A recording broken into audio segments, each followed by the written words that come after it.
It's our stories. Welcome to a world where real stories sounds like a movie script.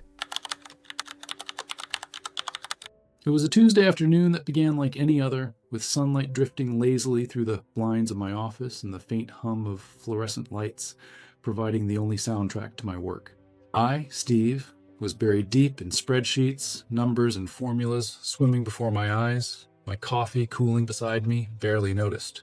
I had been absorbed, fully focused, thinking about quarterly projections and task deadlines when my phone vibrated sharply against the desk. It was a small, fleeting interruption, the kind that usually brings nothing more than a minor annoyance, but this time, it carried with it the weight of a life-altering message. The screen lit up, displaying Jane's name. Jane, my wife of 15 years, my partner, my confidant, or so I thought. My chest tightened, a sudden visceral tension crawling up my spine as I unlocked my phone and read the words she had sent. Steve, I want a divorce. Please direct all future communication through my lawyer. Mr. Lang, his contact details will follow. For a moment, I simply stared at the message, my mind refusing to accept it as reality, almost hoping that if I stared hard enough, it would disappear, or perhaps that my brain would correct some error and show a different message. But no, there it was. 15 years of shared life, laughter, arguments, and ordinary moments vanished with the cold efficiency of a few typed lines.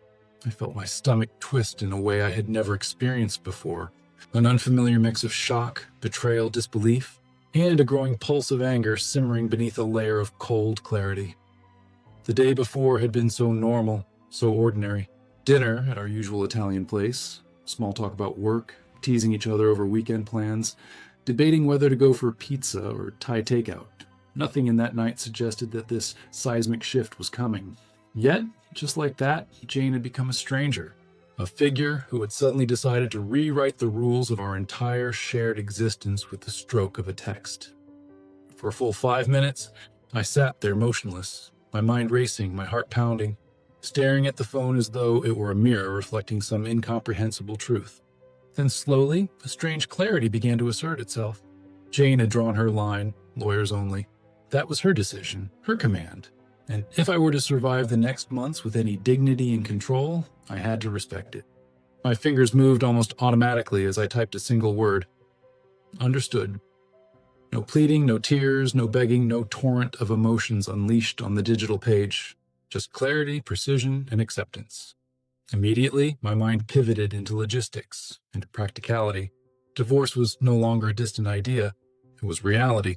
Legal channels meant that the informal arrangements we had relied upon for years were instantly void. Jane and I had always kept most of our finances largely separate, a deliberate choice made after witnessing my parents' bitter and messy divorce years earlier. That separation had always seemed wise, a shield against potential chaos. Now, it became a protective armor for the inevitable storm. Jane had her accounts. I had mine. She had supplementary credit cards linked to my accounts, which I promptly canceled. Done. Logged in, clicked a few buttons, and with that small action, I severed one of the final threads of financial trust that had existed between us. The monthly allowance I had been transferring for her discretionary spending was next. I ended it immediately. Shared subscriptions, from Netflix to Amazon Prime to Spotify, all registered under my accounts, were logged out, passwords changed, and devices disconnected. If Jane wanted access, she could pay for it herself. The car she drove, leased in my name, presented a more complicated challenge. I didn't cancel the insurance immediately. It would have been reckless and dangerous for anyone on the road, but I made a note. She would need to arrange the lease transfer or return the car. Gas cards tied to canceled accounts became useless. 30 minutes of methodical, unemotional work secured my financial position and drew a clear line between my responsibilities and hers. Every action was precise, legal, and deliberate. This was not revenge. It was acknowledgement of reality, a recognition that Jane had chosen to end the marriage and set the rules herself. Once the practicalities were handled, I turned to the lawyers. Within an hour, Jane sent Mr. Lang's contact information. I forwarded it immediately to Ms. Brooks, a top divorce attorney highly recommended by a colleague who had navigated her own messy separation years earlier. Retainer secured, first meeting scheduled, a plan beginning to form. Even amidst the emotional whirlwind, I felt a strange, focused calm, almost meditative in its clarity. I had a plan, I had boundaries. I had control where I had previously had none. 3 days later, on a Friday afternoon, the phone rang. Unknown number. My chest tightened. I knew who it was before the voice even reached my ears. Hello, is this Steve, last name? Yes, I replied, keeping my voice steady, though adrenaline had begun to spike in my veins. This is Mr. Lang, representing Jane, last name. She is experiencing financial difficulties due to your actions. His tone was sharp, almost impatient, accusing, as if I had personally orchestrated a campaign of cruelty in the 3 days since the text. I listened carefully as he detailed her situation. Her cards had been declined, funds cut off abruptly. She allegedly required immediate access to money. My stomach tightened, but I held my ground, a strange sense of controlled power settling over me. Jane sent a text 3 days ago demanding lawyers only, I said, voice even and measured. I am fully complying with her instructions. Informal financial support ceased immediately. Any further matters must be handled through attorneys. You have her contact information in mind. Coordinate with Miss Brooks. A pause, then the clipped insistence. Accommodation? Necessities? Yes, I replied calmly, emphasizing each word with quiet authority. File any necessary requests through your attorney. All further communication must follow this channel. Thank you. Hanging up, my heart still racing, I felt a strange sense of grim satisfaction. Jane had demanded formality, cold legality, and structure. She got exactly that. This was her choice, and I had honored it to the letter. The first week became a blur of emails, document preparation, and strategy sessions. Mr. Lang's filings demanded emergency support and exclusive use of the marital home, essentially the lifestyle Jane had previously enjoyed. The sums were astronomical, detached from any realistic assessment of her needs. Ms. Brooks, composed and unflinching, countered with a meticulous, fact-based response. She highlighted that Jane had left the home voluntarily, had a modest part-time income, and that I continued to pay for fixed expenses including the mortgage, utilities, and insurance. Her counterproposal was precise, reasonable, and grounded in reality, covering only essential living costs and a fair contribution to legal fees. Watching her work, I felt a curious satisfaction. Methodical, precise, unyielding strategy was slowly turning the chaos into structure. Then the personal attacks began. Claire, Jane's best friend, called one night, her voice a mixture of desperation, anger, and incredulity. You can't just cut her off like this, Steve. Do you know what you're doing? I stayed calm, voice level, repeating the truth that mattered. Jane demanded lawyers only, and all financial matters would go through Mr. Lang and Ms. Brooks. She screamed, cursed, and cried, but I hung up. My heart raced, but my mind remained steady. This was not personal. It was strategy. It was survival. Every call, every accusation, every attempt at emotional manipulation was noted, cataloged, and prepared for legal scrutiny. The next day, a bank alert signaled an attempted withdrawal from an old, long-forgotten joint account containing a mere $500. Jane had tried to bypass the rules she herself had set. I froze the account, notified Ms. Brooks, and left the matter in her capable hands. This incident, though minor in financial terms, became another piece of evidence, a clear attempt to subvert the process, an act of bad faith that would later prove significant in court. 3 weeks in, the emergency support hearing approached. Walking into the courtroom, a mixture of anxiety and steely resolve gripped me. Jane sat across from me, eyes downcast, avoiding any contact. Mr. Lang launched his arguments, portraying her as destitute and victimized by my supposedly sudden and cruel actions. Ms. Brooks presented the evidence calmly and decisively, the text demanding lawyers only, the canceled cards, the account freeze, continued mortgage and utility payments, Jane's modest income, and her attempt to access the dormant joint account. Each point meticulously documented, time-stamped, and undeniable. The judge listened, occasionally glancing at Jane with skepticism.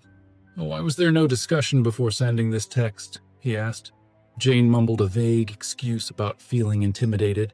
Her attempt at justification fell flat. Temporary support was granted, but only enough for basic living expenses and a partial contribution to legal fees. No funding for her previous lifestyle, no indulgences, no extra perks. The judge's message was clear: choices have consequences, and the text she sent had set the framework for her current situation.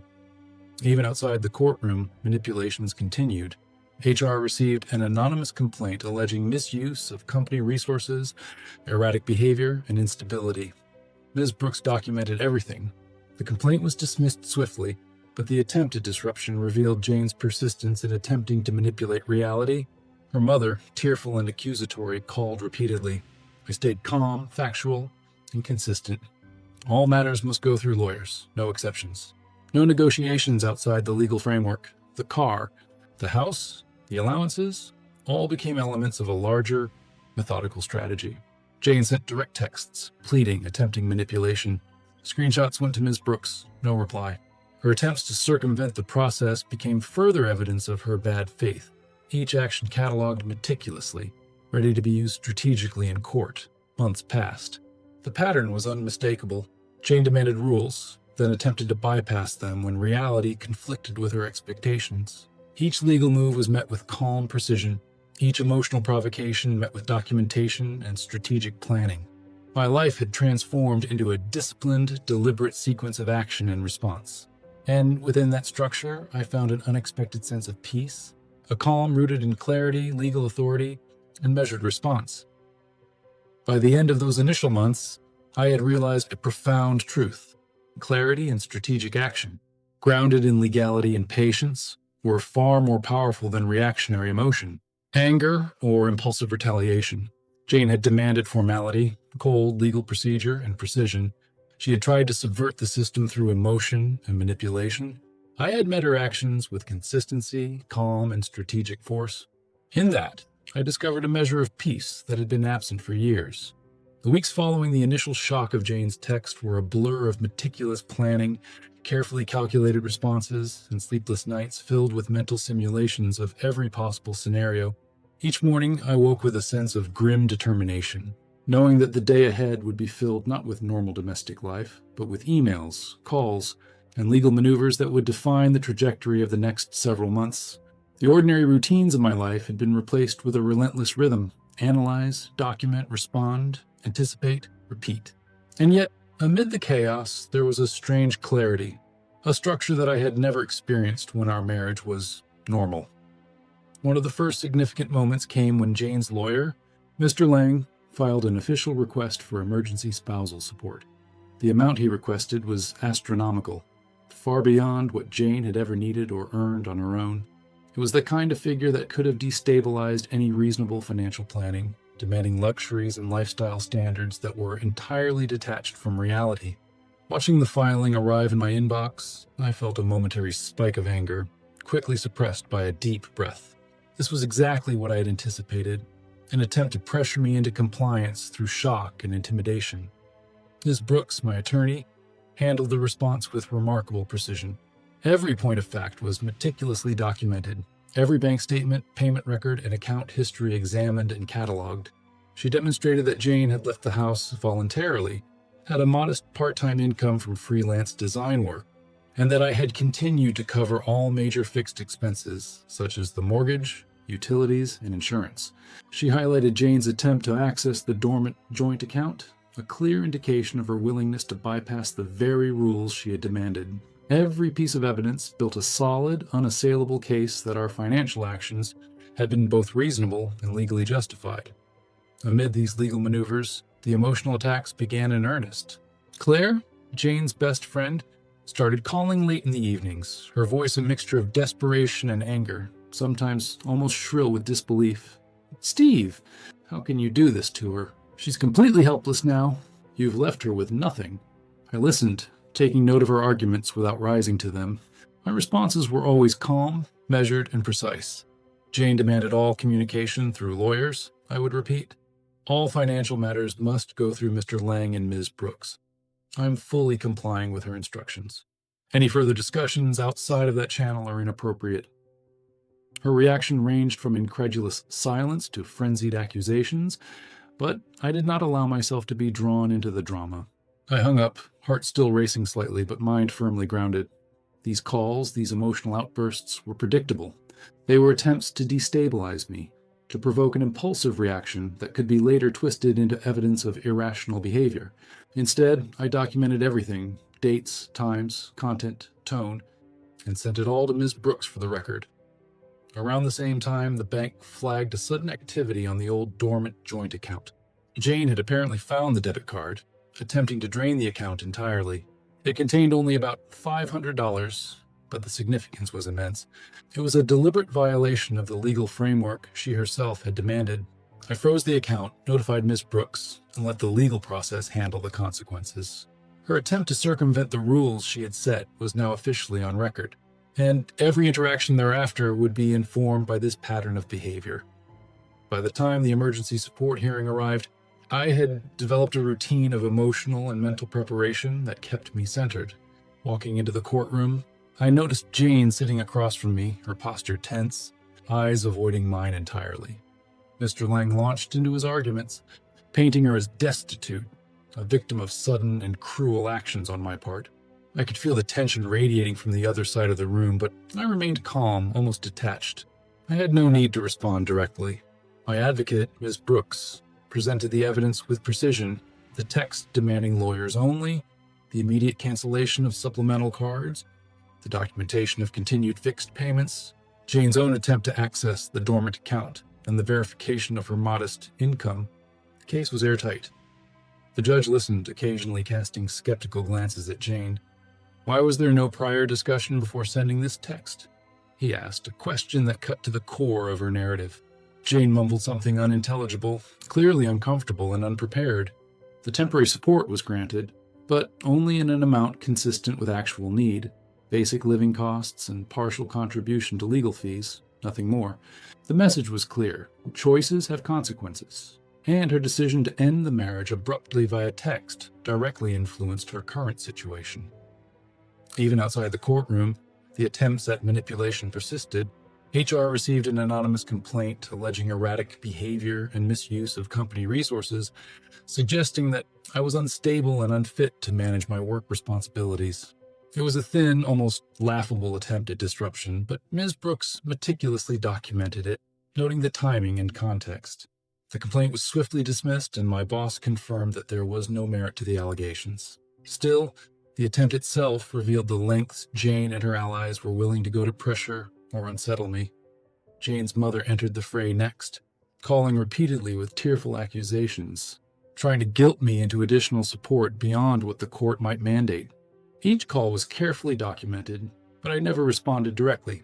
Ms. Brooks advised that direct contact was unnecessary and could be used against me. Jane's emotional manipulations, though persistent, were rendered powerless by strict adherence to legal channels and meticulous documentation. Every interaction became a part of a larger strategy, a map of evidence that would protect me from later claims of bad faith. Meanwhile, the car lease became a battleground. Jane refused to take over the lease despite being fully aware of her obligations, insisting instead that I continue payments for her convenience. Ms. Brooks issued a formal letter to Mr. Lang, outlining the legal reality. Temporary support would cover only essential transportation, and she was responsible for the lease or return of the vehicle. The deadline passed, and the leasing company repossessed the car from outside Claire's apartment.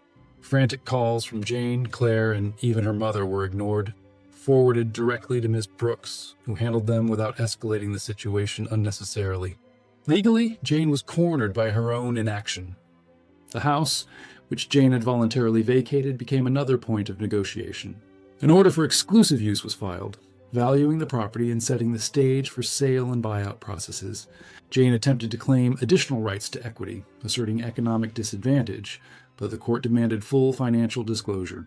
She revealed hidden assets, a small savings account funded by her, parents over the years and some forgotten, inherited stocks, but Ms. Brooks was able to prove commingling of funds and proper marital property claims. Jane's attempts to expand her claims were systematically dismantled by precise legal argumentation. In the background, I maintained my life with as much normalcy as possible. I returned to my gym routine, spent time with friends, and enjoyed quiet evenings in the house that now felt distinctly mine. The emotional and strategic battles took immense energy, but within the structure of preparation and adherence to rules, I found a new sense of peace. Each day was a step closer to closure, and I could feel the control returning to my life, piece by piece. By the end of this intense period, the pattern was unmistakable. Jane's demands, her manipulations, and her attempts to circumvent the system were consistent and predictable. Every step I took was measured, every reaction deliberate. The combination of calm focus, precise documentation, and strategic legal guidance provided a protective framework that rendered her tactics ineffective. I was not reacting emotionally to chaos. I was creating order from it, and in that order, I discovered a profound sense of security and empowerment. Every call, every email, every courtroom appearance reinforced a single truth: consistency. Adherence to rules and calm, calculated action were more powerful than anger, resentment, or impulsive emotional response. Jane had set the parameters of the engagement: lawyers only, legal procedures only, and when she attempted to exploit emotional avenues, I responded not with anger, but with meticulous documentation and precise legal strategy. In that, I found not only victory but peace, a sense of control over a situation that had initially felt utterly unmanageable. The months following the emergency support hearing became a relentless, exhausting series of legal maneuvers, negotiations, and confrontations that demanded every ounce of focus and energy I could muster. What had initially seemed like a simple, albeit shocking, divorce request had quickly transformed into a complex web of legal, emotional, and financial challenges.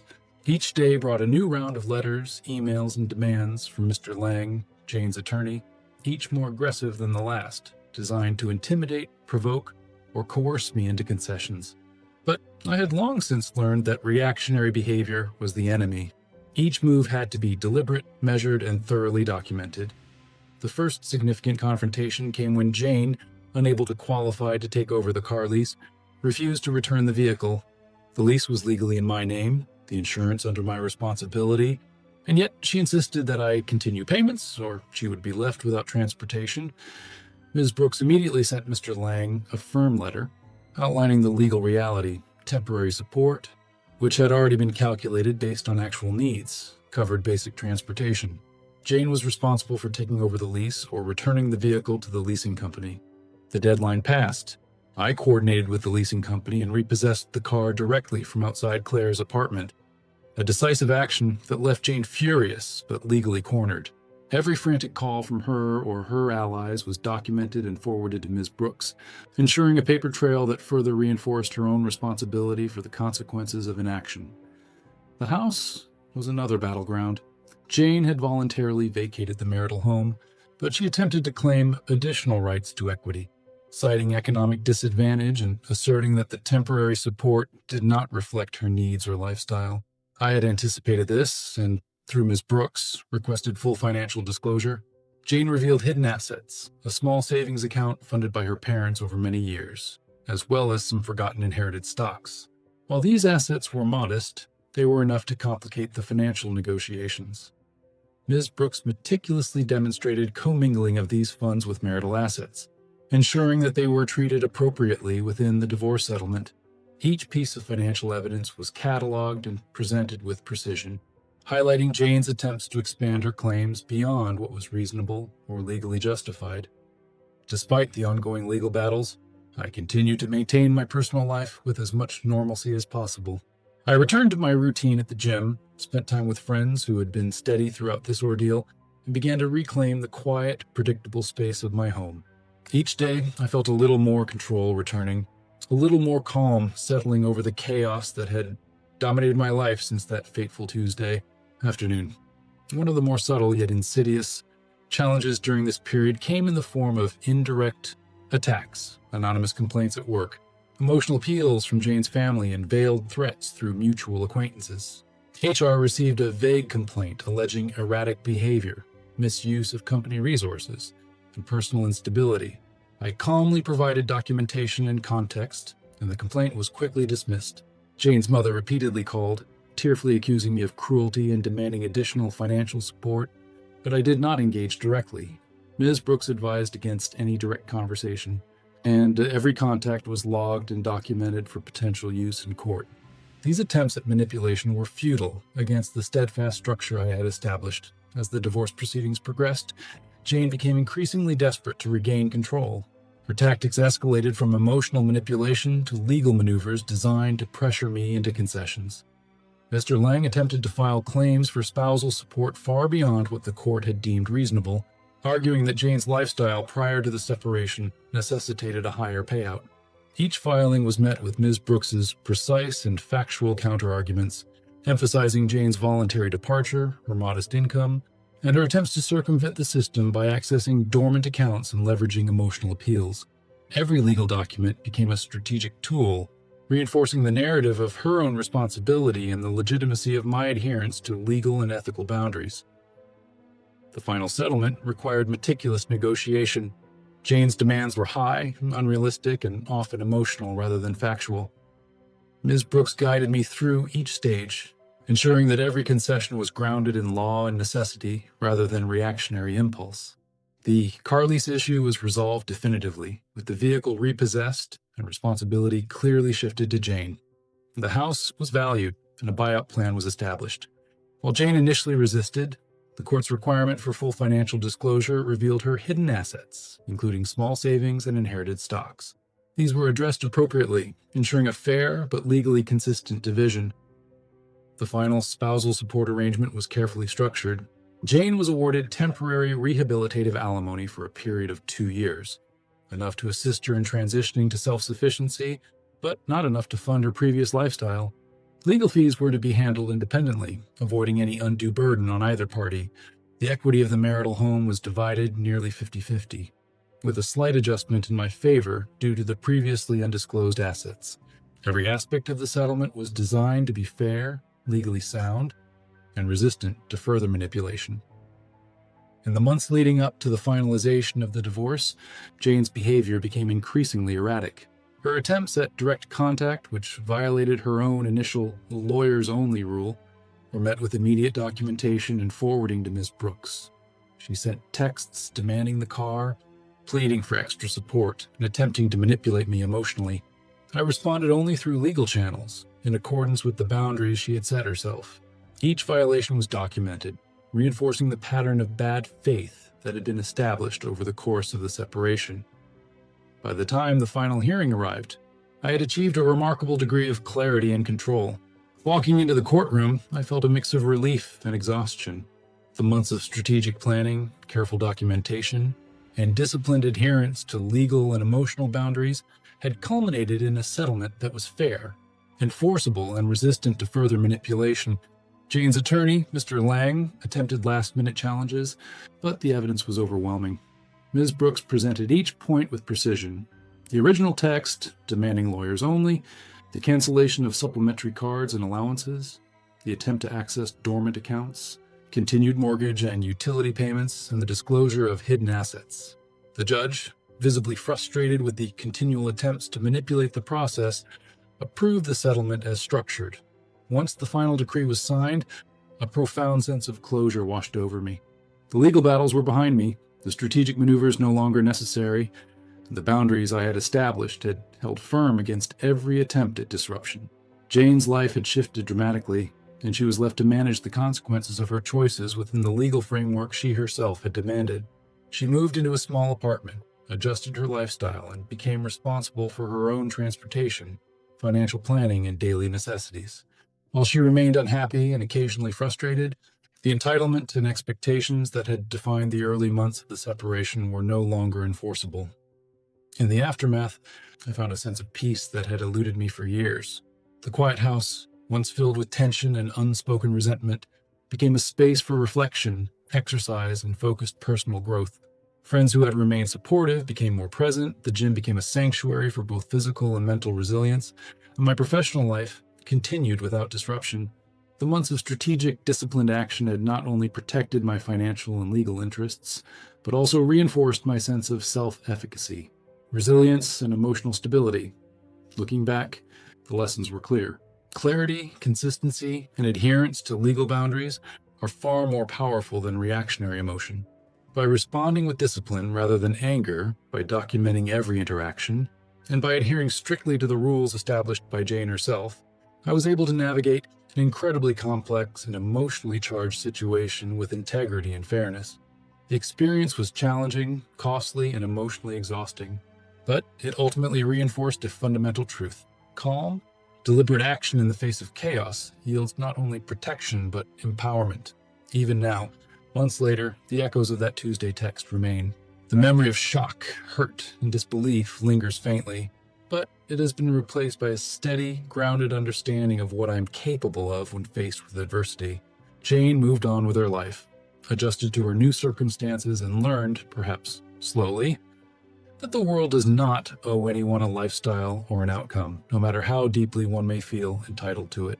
I, on the other hand, emerged not only unscathed, but strengthened, having navigated one of the most challenging periods of my life with integrity, intelligence, and composure. The story of those months serves as a reminder. The way we respond to sudden upheaval, betrayal, or conflict defines the trajectory of our lives far more than the initial event itself. By setting boundaries, adhering to structure, and combining emotional restraint with strategic action, we can navigate even the most turbulent waters with clarity and dignity. I am now free, not only from the legal and financial entanglements of a failed marriage, but also from the emotional chaos that had once dominated my life. The peace I feel today is hard-won but deeply satisfying, a testament to the power of patience, strategy, and unwavering adherence to principle. As I reflect on these experiences, I often wonder how many others find themselves overwhelmed by sudden, life-altering messages, by betrayals that strike without warning, or by situations in which emotional chaos threatens to dictate reality. My advice, drawn from the hard lessons of these months, is simple yet profound. Document everything, adhere strictly to agreed boundaries, and act with discipline and clarity rather than reactionary impulse. Life will inevitably test you, but the structure you establish in response to challenge can provide both protection and empowerment. Finally, I leave this story not as a tale of revenge or vindication, but as a chronicle of endurance, strategic thinking, and resilience in the face of sudden upheaval. The divorce is finalized, the house has been sold, the car lease has been resolved, financial arrangements are legally sound, emotional manipulation no longer holds sway, and I, Steve, can finally close the chapter, breathe deeply, and continue forward with a clear mind, a focused heart, and a profound sense of personal integrity. Now, I ask you, have you ever faced a situation where someone tried to manipulate or control you in a personal or financial matter? How did you respond, and what lessons did you learn? Have you experienced moments where calm, deliberate action proved more effective than reacting emotionally? Thank you for staying with me until the end. How would you have acted in the protagonist's place? Write your thoughts in the comments. More fresh and controversial stories every day on my profile. Like and subscribe to this channel.